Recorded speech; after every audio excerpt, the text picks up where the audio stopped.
Bienvenue à tous dans ce nouvel épisode d'En-Bord Terrain, un épisode hors série puisqu'on retrouve deux settistes qui vont participer à la finale de l'Inextenso Super Sevens à l'Arena ce week-end. Il s'agit de Lucas Toulouse et Léonard Bouscas, tous les deux présents depuis le début du projet de Laurent Ferrer, donc depuis 2022. Bonjour les garçons. Bonjour. Bonjour. Alors, racontez-nous déjà un petit peu, chacun votre tour, vous commencez comme vous voulez. Dans quel club est-ce que vous évoluez à 15 à côté de l'équipe de 7 ? Pour ma part, je joue à Castillon en fait d'une. Et je suis arrivé au 7 au début du projet il y a 3 ans. Enfin, non, pas tout à fait au début du projet. Petite encartade avec Seven Pila. Après avec FF. Et pour ma part, je joue à Saint-Médard-en-Jalles à 15. Et pareil, j'ai intégré le Seven au tout début. Moi, par contre, c'était vraiment au tout début. Avec une finale gagnée contre Seven Pila d'ailleurs. Et voilà, il y a 3 ans aussi, en 2022 du coup. Et vous jouez quel poste à 15 les gars ? Léonard commence. Moi, je joue centre. Donc plutôt 12 ou 13 ? Ça dépend. Et parfois à l'ouverture, à mes heures perdues, mais non, essentiellement centre. Et moi, je joue demi d'ouverture ou arrière. Et est-ce que vos postes respectifs à 15 se ressemblent par rapport aux postes que vous avez à 7 ? Pour moi, pas tout à fait, non. Parce que le talonneur, c'est la mine, quoi. non, là, au talon, c'est pas tout à fait la même chose. Il y a quand même plus de dimensions de course. Et tu fais la mêlée ? Oui, bon, il y a mêlée touche, ça évidemment, c'est pas pareil. Mais il y a quand même une dimension beaucoup plus athlétique que sur mon poste de rugby à 15 où il n'y a pas forcément besoin de beaucoup courir. Et pour ma part, oui, ça se ressemble un peu. Donc moi, je joue le poste numéro 5. Et du coup, ça ressemble un peu au demi d'ouverture à 15. C'est toi qui tapes les transformations, par exemple.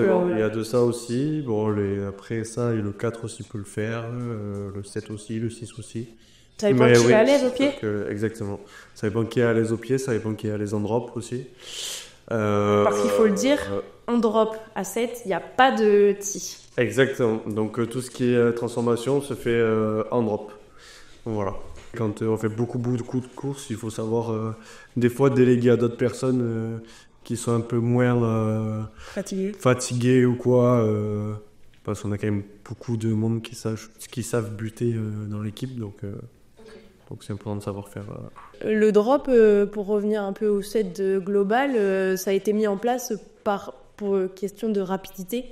Ouais, question de rapidité pour pas qu'il y ait quelqu'un qui vienne amener le tee, que ça prenne du temps et tout ça. Donc ouais, question de rapidité et tout ça parce qu'on a que 30 secondes pour taper le drop une fois que l'essai est marqué. On a un chrono qui se déclenche et on a que 30 secondes pour taper, donc c'est très très rapide. Le temps d'aller chercher le ballon, le temps de se mettre en place, le temps de récupérer un peu, le temps de taper.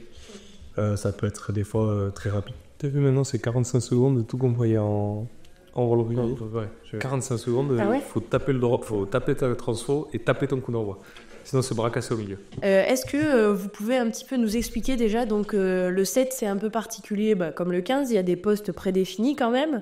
C'est quoi les postes déjà ? Au niveau des postes, il y a les piliers, donc ça fonctionne pareil. Donc ils font touche et mêlée. Le talonneur qui fait touche et mêlée mais qui lance pas, il va souvent sauter. Après ça dépend des profils et tout ça. Après on va avoir demi-mêlée, demi-d'ouverture, 4 et 5. Ouais, c'est ça. Avec le 4 du coup qui a la responsabilité du coup de lancer en touche lui. Et d'introduire pareil au niveau de la mêlée, pareil qu'au 15. Voilà, le 5 fait un peu un rôle de demi-ouverture pour le rugby, lui qui va être un peu au début des attaques et tout ça, et après on a le rôle de 6-7, 6 ça va être un peu comme le centre à 15, et le 7 un peu comme l'ailier. En général le 7 c'est celui qui va un peu le plus vite, et le 6 c'est celui qui court un peu le plus normalement. Troisième finale à Paris La Défense Arena, est-ce que ça enlève la pression du terrain, on va dire ? Ouais, je pense. Je pense que ça en enlève une partie. Après, c'est toujours énorme pour nous, enfin, en tout cas pour moi, ça c'est sûr, de jouer dans un stade aussi beau, aussi grand. Parce que bon, avec notre club en Fédéral 1, on n'a pas l'habitude de jouer dans des stades aussi beaux, aussi grands ou quoi. Mais bon, ouais, ça enlève une petite pression, ça enlève quand même cet aspect de pression qu'on peut avoir avant d'y aller, où on a aussi tout l'aspect aussi médiatique et tout ça, où on n'a pas forcément l'habitude. Donc ça, c'est vrai que pour nous qui avons fait déjà 3 ans là-dedans, ça enlève cette particularité, quoi. Ouais, non, alors moi je suis un peu moins sujet à ça, enfin, je m'en fous un peu du lieu ou quoi. La première fois quand on rentre dedans, c'est toujours sympa. Après ça reste du rugby, donc c'est pas, moi j'ai pas forcément le regard, que ce soit d'autrui ou moi mon regard par rapport à une enceinte. C'est pas très grave. La seule chose qu'il y a, c'est qu'il n'y a pas de vent. Il faudra le préciser à notre team manager qui est capable de choisir le vent en première mi-temps. On a déjà eu ça l'an dernier. Andrea Sacco, bon, il a espéré qu'il ne pleuve pas le lendemain à l'Arena. Bon, c'est toujours un peu chiant. Mais non, l'enceinte est belle, mais après, non, ça change pas grand-chose. Mais tu comprends que pour des joueurs qui n'auront jamais foulé l'Arena, ça peut être un peu... Ça peut être écrasant, mais il faut passer au-dessus, parce que si on n'arrive pas à passer au-dessus, on peut être vite débordé par l'événement, quoi. Non, bien sûr. Mais vous avez tous les deux des rôles, on va dire, de co-capitaine, parce que, en l'occurrence, là, Clarence a été nommé capitaine pendant la saison, mais vous prenez souvent la parole, on vous voit souvent dans le vestiaire venir haranguer un peu les troupes avant. Ça vous est venu naturellement? Est-ce que c'est avec le temps passé dans l'équipe? Raconte-nous un peu, Léo. Non, moi c'est quelque chose qui est plus naturel. C'est quelque chose dont que j'ai l'habitude de faire. Mais après, c'est aussi, je pense que je suis aussi l'un des plus expérimentés avec Poussin, parce que j'avais fait pas mal de ça avant. Donc c'est plus facile. On a beaucoup de jeunes aussi dans l'équipe, donc c'est bien. Faut qu'ils arrivent des fois à se canaliser.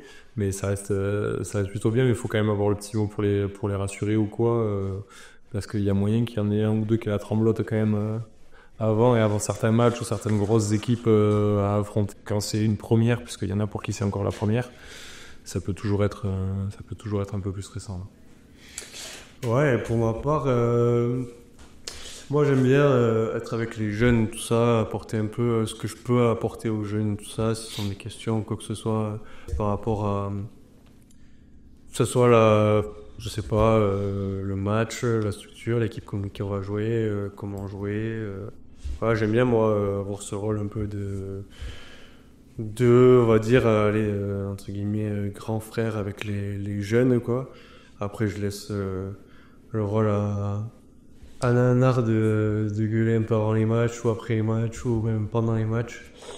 Mais non, moi j'aime bien faire respecter un peu les choses. Par exemple, surtout au dernier tournoi, on a vu qu'on s'était un peu pris la tête avec Pau à la fin. Voilà, là je pensais qu'il fallait un peu recadrer un peu le groupe et repartir un peu de l'avant. Donc ça, j'aime bien le faire. Le 7, c'est un peu une histoire de famille, toi avec Gabriel, mais ton frère joue pas avec nous, mais ton frère joue également au 7, Lucas. Est-ce que ça rapproche de jouer avec son frère et est-ce que c'est cool quand même? Alors moi, je joue avec toute l'année, donc j'ai l'habitude, évidemment, on a des repères que tu peux pas avoir avec quelqu'un d'autre.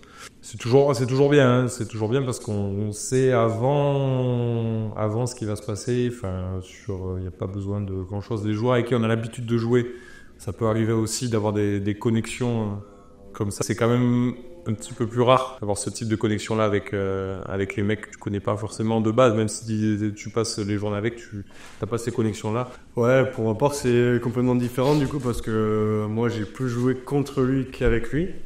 Même si pour moi ça reste quand même mon rêve de jouer avec mon petit frère et mes petits frères du coup quand le petit sera plus grand. Mais ouais, ça reste un rêve. Nous on a toujours joué contre. C'est vrai qu'après ça rapproche parce que du coup on est tout le temps au téléphone à se dire les matchs, que ce soit au 15 ou au 7. Et voilà, aussi on a notre papa qui a joué beaucoup au 7 en équipe de France et tout ça, donc c'est dans la famille et du coup on a beaucoup d'échanges par rapport au 7 ou par rapport au rugby en général, quoi. Nous, le nôtre, beaucoup moins rugby à 7. Hein. Il est beaucoup moins sur ça. Hein. Il était quoi, ton père? Ah, moi, mon père, alors il a commencé au foot jusqu'à 26 ans à peu près.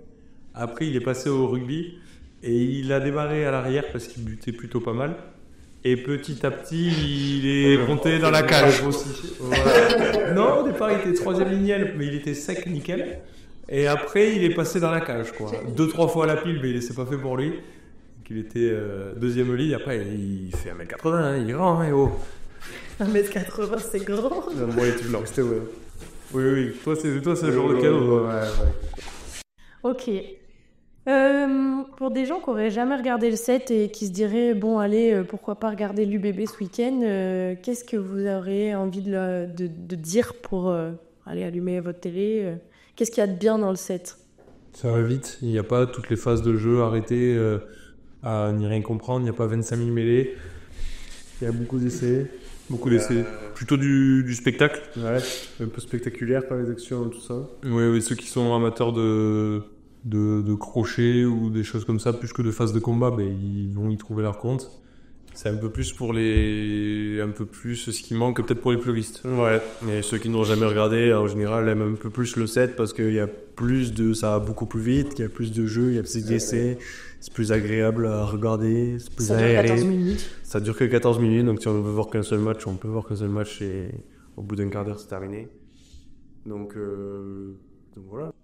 Merci à tous de nous avoir suivis pour ce nouvel épisode d'Embord Terrain avec donc Lucas et Léonard. Merci les garçons d'avoir répondu présent. Merci à toi. Merci beaucoup.